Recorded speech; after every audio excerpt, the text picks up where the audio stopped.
आपने चूंकि IIT Delhi, IIM Ahmedabad, इसके अलावा पूर्व सिविल सेवा अधिकारी आप रहे हैं, तो आपने जो दुनिया देखी है वो बहुत बड़ी है, लेकिन युवा यहाँ पर अपनी रोजमर्रा की जिंदगी से ही पार नहीं पा पाते। वो कैसे बड़ा सोचेंगे? रोज़मर्रा की ज़िंदगी की ज़रूरतों का ख्याल करना तो एक व्यवहारिक अड़चन है ही। मैं कह रहा हूँ उस अड़चन को छोटा करने के लिए अपनी ज़रूरतों को छोटा कर दीजिए। जितनी आपकी ज़रूरतें बड़ी भारी रहेंगी उतना ज़्यादा आपको रोज़मर्रा में ही खप जाना पड़ेगा। तो कहिए कि ये जो शरीर है और जो हमारे रिश्ते नाते हैं और जो इंसान होने के नाते और परिवारी होने, गृहस्थ होने के नाते कुछ कर्तव्य मिल ही गए हैं, तो उनको तो निभाना ही है। पर उन कर्तव्यों को कम से कम रखिए, सार्थक से सार्थक रखिए। हर छोटी बड़ी चीज़ जो कि दुनिया में हो रही है वो आपका कर्तव्य नहीं बन जाती कि सब कर रहे हैं तो आपको भी करना ज़रूरी है। आप देखिए कि आपका वास्तविक कर्तव्य क्या है, उसको निभाइए। पेट चलाने के लिए, घर चलाने के लिए जितना ज़रूरी है वो ज़रूर कमाइए। बच्चों को अच्छी शिक्षा देने के लिए जितना ज़रूरी है वो ज़रूर कमाइए। और उसके बाद भी आप पाएंगे कि आपके पास बहुत सारा समय और बहुत सारी ऊर्जा बची हुई है। उसको सार्थक सृजनात्मक एक लड़ाई में लगाइए। गीता का हम पूरा एक लंबा शिक्षण कार्यक्रम चला रहे हैं, तो न जाने कितना कुछ है गीता में जिसको उद्धृत किया जाता है। गीता के एक एक श्लोक को एक एक मंत्र की तरह लिया जाता है, पर मैं मेरे सुनने वालों को सिर्फ एक शब्द देता हूं गीता से, और वो शब्द है युध्यस्व। मैं कह रहा हूं जैसे कुरुक्षेत्र में सांझ ढले सबको जाना ही पड़ता था अपनी छावनी में। क्यों जाना पड़ता था? अपनी परवाह करनी है, अपने खेमे की परवाह करनी है, अपने घोड़ों की परवाह करनी है, अपने अस्त्रों की परवाह करनी है। उतना तो अपनी परवाह करनी पड़ती है और उतनी परवाह अपनी जरूर करो, लेकिन दिन फिर पूरा लगाओ धर्म युद्ध में। उठाओ कोई बड़ी चुनौती और उसमें झोंक दो अपने आप को। वो नहीं करोगे तो अपने आप को सुरक्षित रहकर भी क्या पाओगे? हो तो हम सबको राख ही जाना है ना। शमशान से कौन बच के गुजरा है? जब मरना ही है तो सही जिंदगी जीकर मरेंगे। ये भी हो सकता है कि थोड़ा जल्दी मरना पड़े, कोई बात नहीं, सही जिंदगी जी है। उम्र कुछ कम मिली, साल कुछ कम मिले, कोई दिक्कत नहीं हो गई। जितने दिन जिए उतने दिन पूरी गरिमा और गौरव के साथ जिए, बस इतना काफी है। क्या बात है। मैं जब आपके बारे में रिसर्च कर रही थी, वेदांत को लेकर आपने बहुत व्यापक तौर पर कार्यक्रम किया हुआ है। गीता के ज्ञान का आपने जिक्र किया, उसको लेकर भी आपका प्रोग्राम चल रहा है। तो इसके ज़रिए क्या संदेश दिए जाने की कोशिश आपकी ओर से की जा रही है? देखिए, इंसान के पास ताकत बहुत होती है। इंसान बाकी सब प्रजातियों से बहुत अलग है इस अर्थ में कि आप हमारी ताकत, हमारा जलवा देखिए ना। हम यहाँ बैठे हुए हैं, एक एक चीज़ ऐसी है जो मानवकृत है, प्राकृत नहीं है, माने प्रकृति ने नहीं बनाई है, हमने बनाई है। अब हमारी ताकत देखिए, हमारा ज्ञान देखिए, हमारी टेक्नोलॉजी देखिए। इंसान के पास अगर इतनी ताकत हो लेकिन उस ताकत को इस्तेमाल करने की तमीज़ ना हो तो क्या होगा? बंदर के हाथ में तलवार। तलवार तो हमारे हाथ में आई गई है, हम बंदर न रह जाएं इसके लिए श्रीमद् भगवद गीता है। और अगर हम बंदर ही रह गए तो उस तलवार का वही इस्तेमाल होगा जो आज हम कर रहे हैं। प्रजातियां विलुप्त हो रही हैं, पूरी पृथ्वी नाश की ओर धसी जा रही है। आपको मालूम है, अक्टूबर के महीने में कुछ दिन ऐसे आए जब दुनिया का औसत तापमान सामान्य से 2 डिग्री से ज़्यादा ऊपर चला गया। दुनिया भर में जितनी समिट्स और कॉन्फ्रेंसेज हो रही हैं क्लाइमेट चेंज को लेके, वो कह रही हैं कि आज से 10-20 साल बाद का हम लक्ष्य बना रहे हैं कि औसत तापमान 1.5 डिग्री से ऊपर नहीं जाना चाहिए सामान्य से। अरे 10-20 साल बाद की छोड़ दो, इसी गत अक्टूबर में 2 डिग्री से ऊपर चला गया। ये करा है इस बंदर ने, और हैं तो हम बंदर ही। हाथ में माइक भले ही आ गया है पर वृत्तियां तो हमारी बंदर वाली ही है ना। इसका नोच लिया, उसका खसोट लिया। बंदर क्या करता है? कहीं केला दिख गया, नोच के भागता है कि नहीं? वैसे हमें भी कहीं पैसा दिख जाता है, नोच के भागते हैं कि नहीं? बंदर क्या करता है? 10 और बंदरों से लड़ा रहता है कि सबसे बड़ा टॉप बंदर अल्फा मंकी कौन होगा। तो हम भी तो 10 से लड़े रहते हैं कि सबसे बड़ा नेता कौन होगा। बंदर बंदरिया क्या करते हैं? एक दूसरे के पीछे जा रहे हैं, अपना स्वार्थ, ये वो, कुछ खाया कुछ फेंका, जितने की ज़रूरत नहीं उतना भी नोच लिया, बाकी बर्बाद कर रहे हैं। तो भीतर से तो हम बंदर ही हैं। और ये जो बंदर है इसने बाकी सारे जानवर मार दिए, बाकी इंसानों की ये दुर्दशा कर रहा है। इस पूरे ग्रह को ये जीने लायक नहीं छोड़ रहा है और फिर कहता है मार्स पर जाऊंगा। ये बड़ा गजब बंदर है, ये बड़ा गजब बंदर है। ये देखकर मैंने कहा कि अब तो कृष्ण ही चाहिए, और अगर कृष्ण अभी नहीं आए तो फिर बहुत देर हो चुकी होगी, बहुत देर हो चुके थे ना, गाना है ना फिल्मी, बड़ी देर भई नंदलाला, वो बहुत देर अब हो चुकी है। अगर अभी भी गीता नहीं उतरी तो फिर शायद अब मौका नहीं मिलेगा। ये देख करके गीता का बड़ा भारी हमने अभियान शुरू किया, घर घर वेदांत उपनिषद, घर घर गीता पहुंचानी है अगर इस पूरे ग्रह को बचाना है तो। गीता को लेकर भी अक्सर हमने देखा है बड़े सारे विवाद अपने देश के भीतर होते रहते हैं कि गीता के ज्ञान को लेकर क्यों आगे बढ़ा जा रहा है, और एक खास वर्ग को, खास समुदाय को ताकतवर बताने या दूसरे को नीचा दिखाने की प्रवृत्ति, ये जो मानसिकता गीता को लेकर बनी हुई है इस देश में, इस भ्रम को कैसे तोड़ेंगे आप? देखिए, गीता हर इंसान के लिए, मनुष्य मात्र के लिए है। वहां पर कहाँ कह दिया कृष्ण ने कि अर्जुन, ये जो गीता का ज्ञान है ये बस तुम्हारे लिए है। अगर बस अर्जुन के लिए होता तो वो कुछ वहां पर लगा देते वर्जना कि अर्जुन तुमसे आगे किसी तक बात पहुंचनी नहीं चाहिए, या पहुंचे भी तो किसी वर्ग या समुदाय तक ही पहुंचनी चाहिए। वहां उन्होंने कहा जो भी कोई सच्चाई जानना चाहता हो, कृष्ण अर्थात ब्रह्म अर्थात सत्य में निष्ठा रखता हो, उस तक गीता पहुंचे। स्वयं गीता ऐसा बोलती है। तो जिसके पास भी चेतना है, जो भी कोई जिंदा है, जिसके पास भी धड़कन है, जो भी कोई सोच सकता है, जो भी कोई अपने आप से पूछता है मैं कौन हूँ, मैं पैदा क्यों हुआ हूँ, जिंदगी में क्या करूँ, कौन सी नौकरी करूँ, किसके साथ रिश्ता बनाऊँ, किस दिशा जाऊँ, कौन सी चुनौती उठाऊँ, गीता हर उस व्यक्ति के लिए है। और गीता से मेरा आशय है बोध साहित्य। अगर आपको बहुत ही समस्या आ रही है, आपको लगता है कि गीता हिंदुओं की है, आप नहीं गीता पढ़ना चाहते, तो साहब बोध साहित्य आपको जहाँ भी मिल जाए आप उसको ही उठा लीजिए, वो भी गीता ही है, वहाँ भी कृष्ण ही बोल रहे हैं। लेकिन श्रीमद् भगवद गीता बड़ी अनूठी है और मुझे बहुत प्रिय है, और दुनिया भर के बोध साहित्य का अध्ययन करने के बाद कह रहा हूँ। क्यों अनूठी है, इस नाते नहीं बोल रहा हूँ कि मेरे नाम के साथ हिंदू जुड़ा हुआ है, इसलिए बोल रहा हूँ क्योंकि युद्ध भूमि में उतरी है गीता। किसी आश्रम में, किसी शांत जगह पर, किसी पेड़ के नीचे गुरु शिष्य का संवाद नहीं है गीता। हम सब अर्जुन हैं क्योंकि हम सब युद्ध में हैं। तो ये सब जो हम अर्जुन बैठे हैं, हम सब के लिए बहुत नज़दीकी से प्रासंगिक है गीता। गीता का ज्ञान वही है जो अन्य बौद्ध साहित्य में पाया जाता है, चाहे उपनिषदों में, चाहे कहीं और। लेकिन गीता की जो पृष्ठभूमि है, गीता का जो सेटिंग है, वो हमारे दिल के, हमारी स्थिति के बहुत निकट का है। तो इसलिए गीता से हमारा जो आइडेंटिफिकेशन हो सकता है वो बड़े गजब का होता है। अर्जुन की एक एक बात हमारी बात है, अर्जुन की एक एक शंका हमारी शंका, अर्जुन का डर हमारा डर है, अर्जुन का मोह हमारा मोह है। तो इसलिए गीता इतनी प्रसिद्ध हो पाई और इतने लोगों को रास्ता दिखा पाई, क्योंकि हम देख पाते हैं कि हम सब अर्जुन ही हैं, और अगर हम अर्जुन हैं तो हमें कोई कृष्ण चाहिए, हमें उसकी बात जाननी है। तो उसके लिए गीता ही पर्याप्त है। गीता पर्याप्त है। और गीता से आपको अगर किसी तरह की समस्या आ रही है तो समस्या के नाते गीता को मत ठुकरा दीजिएगा। आप जहां से शुरुआत कर सकते हो करो, पर भाई शुरुआत करो तो सही, समय नहीं बचा है। बिल्कुल, शुभारंभ करने के लिए बहुत ज़रूरी है। हर सुबह ही नई जिंदगी का श्री गणेश होता है, तो कभी भी उसके लिए शुरुआत की जा सकती है। जलवायु परिवर्तन का आपने जिक्र किया, उस पर मेरे कुछ सवाल हैं, मैं आऊँगी, लेकिन उसके पहले शाकाहारी होने को लेकर आप बहुत व्यापक पैमाने पर जागरूक कर रहे हैं लोगों को, तो अब आचार्य जी लोगों के खाने पीने पर क्यों रोक लगाना चाहते हैं आप? शाकाहार को क्यों बढ़ावा देना? देखिए, आप जो खा रहे हैं, पहली बात आपको पता ही नहीं है कि उसको खाने से आप पर व्यक्तिगत रूप से क्या असर पड़ेगा, ये पहली बात। दूसरी बात, आप जो खा रहे हैं, आपकी प्लेट पर जो रखा है, वो आपका निजी व्यक्तिगत मसला नहीं है। भाई, मैं आपसे एक सवाल पूछ रहा हूँ, आपके मोहल्ले में कोई अपने घर में बड़ा भारी डीजी सेट रखवा दे, ये जो डीजल जनरेटर होते हैं पुराने तरीके के, वो धुआं भी छोड़ता है और भारी आवाज़ करता है, भड़भड़। सुने, पुराने वाले जो जनरेटर होते थे वो अभी भी छोटे शहरों वगैरह में, शादी वगैरह में लगाते हैं उसको।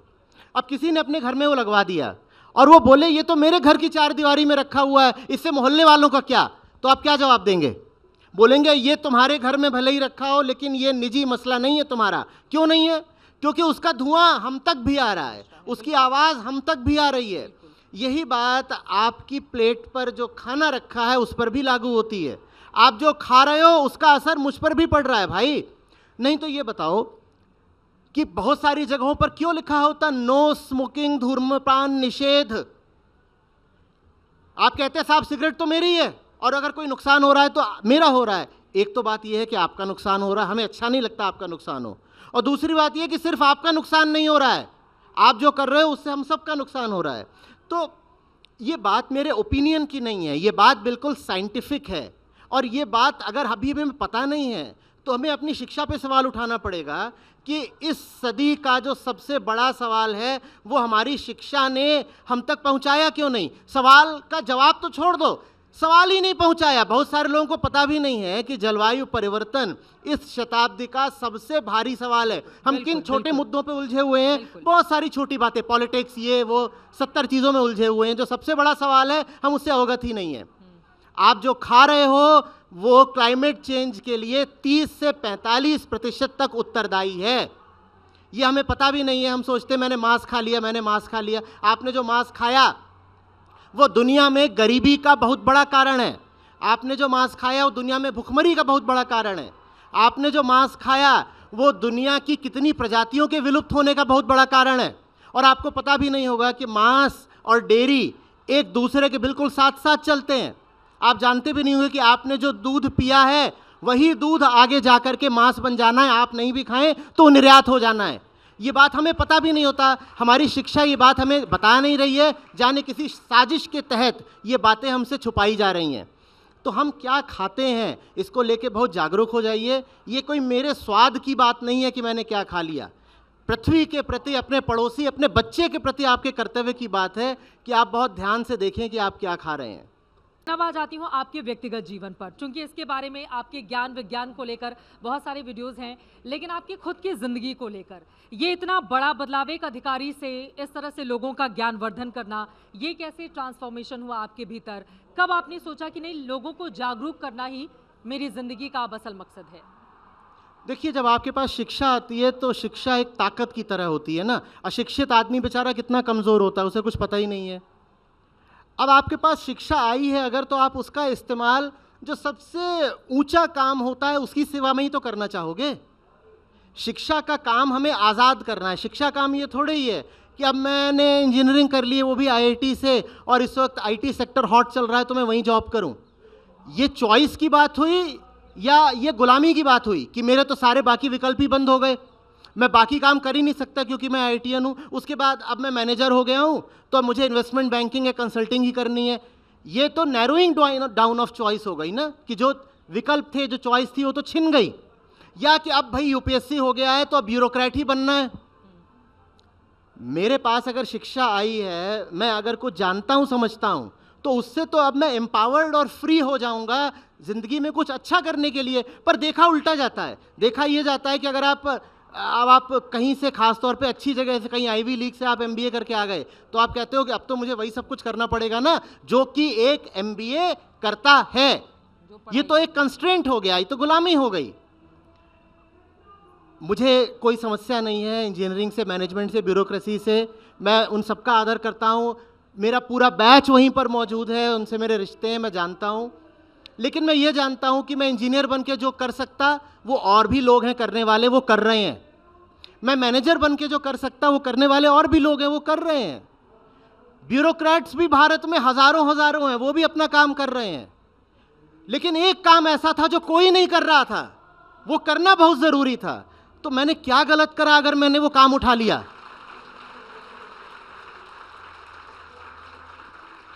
मुझ पर लगभग आरोप की तरह ये होता है कि भाई तुमने वो सब पढ़ाई करी या यहाँ पे नौकरी थी, वो छोड़ छाड़ करके आप ये क्यों कर रहे हो? क्योंकि ये सबसे ज़रूरी है। घर वालों से डांटनी पड़ी, इस मामले में पढ़ाई लिखाई करवाई, उसके बाद फिर ये काम क्यों? क्योंकि अक्सर माँ बाप तो यही कहते हैं, परिवार में माँ बाप तो ये सवाल करते ही हैं। इस मामले में मैं या तो सौभाग्यशाली था या ये मेरे तेवरों का जलवा था कि मेरे घर वालों ने कुछ बोला नहीं, माता जी यहीं बैठी हैं। तो अगर हम एक सामान्य गृहस्थ की नज़र से देखेंगे तो मैंने ज़िंदगी में सारे औने पौने टेढ़े टपड़े निर्णय ही करे हैं। लेकिन मेरे पिताजी थे, इसी साल वो हमें चले गए छोड़ करके। मजाल है कि उन्होंने कभी आपत्ति कर दी हो, आपत्ति छोड़ दी हो, पूछने भी नहीं आते थे तुम कर क्या रहे हो ज़िंदगी में। उन्हें कोई मतलब नहीं था। उन्होंने कहा कि मैंने परवरिश दी है, उससे अगर एक ताकतवर इंसान खड़ा हुआ है तो वो अपनी ज़िंदगी अब खुद देख लेगा, मैं क्यों बीच में हस्तक्षेप करूं। लेकिन सब लोग क्या बात है, लेकिन सब लोग शायद इतने लकी नहीं होते हैं, क्योंकि यहाँ पर जो लोग बैठे हुए हैं यकीनन उनके परिवार वालों से, क्योंकि जब हम पढ़ाई करने आते हैं उस समय घर वाले फ़ोन कर करके पूछते पढ़ाई में मन लग रहा है कि नहीं, कितने घंटे पढ़ाई करते हो, क्या सब्जेक्ट। घर वाले इसलिए घर पूछते वालों को हैं, क्या जवाब दें? घर वाले पूछते इसलिए हैं क्योंकि आपका ट्रैक रिकॉर्ड गड़बड़ है। अपना ब्रांड बनाओ ना, कि कोई आपसे बेकार में सवाल जवाब करे ही नहीं, जरूरत ही नहीं पड़े। मैं धमका के रखने की बात नहीं कर रहा हूं कि दबंग हो गए, किसी ने पूछा तो उस पर चढ़ बैठे। मैं कह रहा हूं दूसरों के लिए पूछना इररिलेवेंट बना दो।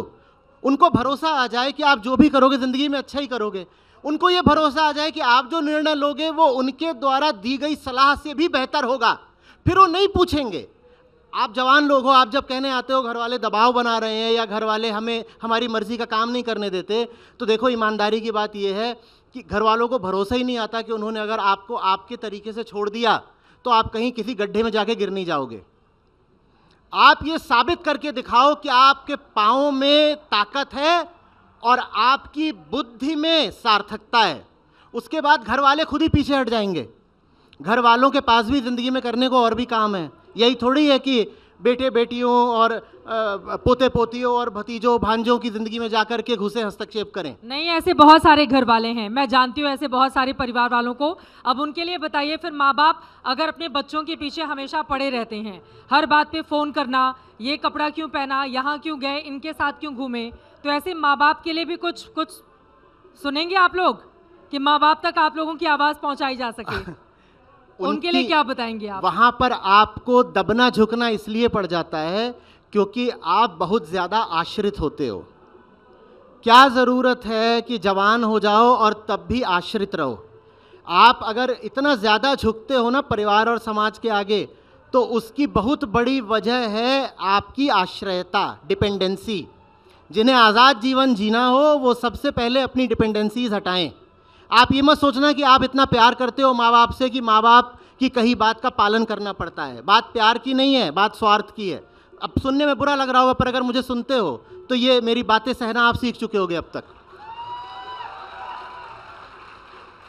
पता है कि घर से फ़ोन आया है और फ़ोन रिसीव नहीं करोगे 4 बार तो महीने का गुजारा भत्ता मिलना बंद हो जाएगा। बात ये होती है। हम आईआईटी पहुँचे थे, हम 17 साल के थे। हम कह रहा हूँ क्योंकि मैं और मेरे बैच के बहुत सारे और लोग। आईआईटी के पास ही एक जगह है कालू सराय, वहाँ तब एक कोचिंग का ऑफिस हुआ करता था।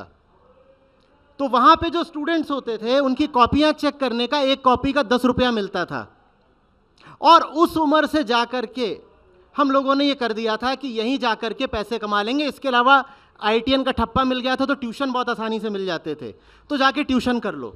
बहुत लोगों ने, तब फीस भी बहुत कम होती थी, बहुत लोगों ने घर से ये तो छोड़ो कि जेब खर्च लेना है, फीस कैंपस की आईआईटी की फीस लेनी भी बंद कर दी थी। अब बताओ उन्हें क्यों दबना झुकना पड़ेगा? अब अगर वो सुनेंगे तो सिर्फ इसलिए कि सुनने में प्यार है। प्यार के नाते किसी की बात सुनना एक बात होती है और दबाव के नाते किसी की बात सुनना बिल्कुल अलग बात होती है। सुनो तो प्यार में सुनो। दबाव कोई बनाए तो मजबूत होकर खड़े हो जाओ, को दबाव तो हम नहीं झेलते। प्यार के लिए कुछ भी होगा।